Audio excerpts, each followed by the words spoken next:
Senator Chris Coons, Democrat of Delaware, who serves on the Judiciary and Appropriations Committee, and questioned Deputy Attorney General Rod Rosenstein today. Good evening, Senator. Are you satisfied with the responses from Deputy AG Rosenstein today?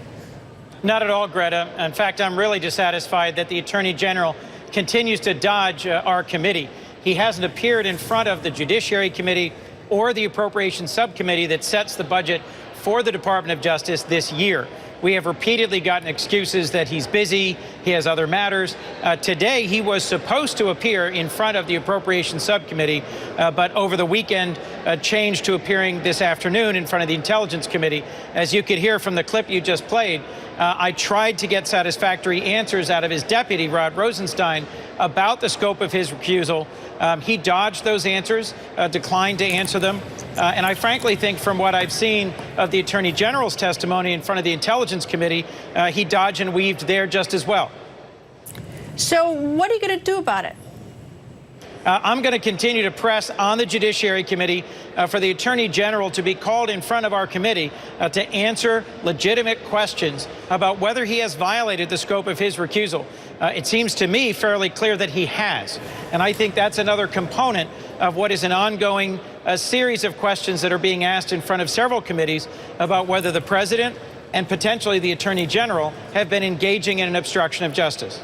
Well, what is confusing about this whole recusal is that he recused himself from the FBI investigation.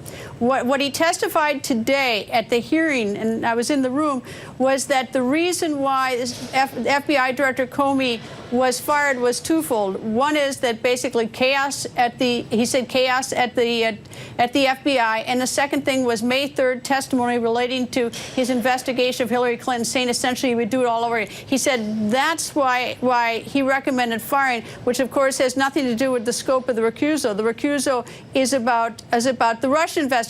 But if you listen to the President of the United States, he told Lester Holt that the FBI director was fired because of the Russia investigation, in which case it would be inappropriate. So it's hard to figure out why was he fired. Greta, if I might just correct you there for a moment. On different occasions, the Attorney General said he was recusing himself from both of those matters. He said early when he was first nominated that he was recusing himself from anything related to the Hillary Clinton email investigation, which is what was proffered by Rod Rosenstein as the reason that Comey was fired. And then after his confirmation hearing in front of the Judiciary Committee, he subsequently said he was recusing himself from matters related to Russia and the possible collusion with the Trump campaign.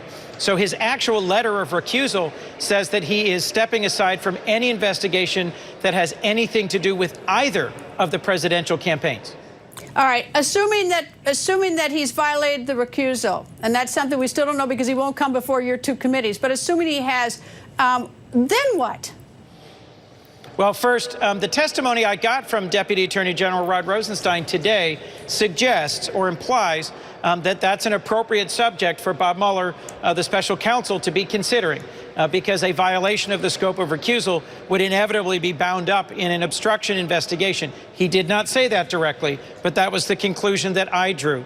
Second, I do think that Chairman Grassley and Ranking Member Feinstein on Judiciary are going to press to have fired FBI Director Comey come and testify in front of us, which is appropriate. We have oversight of the FBI on Judiciary, and we're going to press for the Attorney General to come and testify in front of us.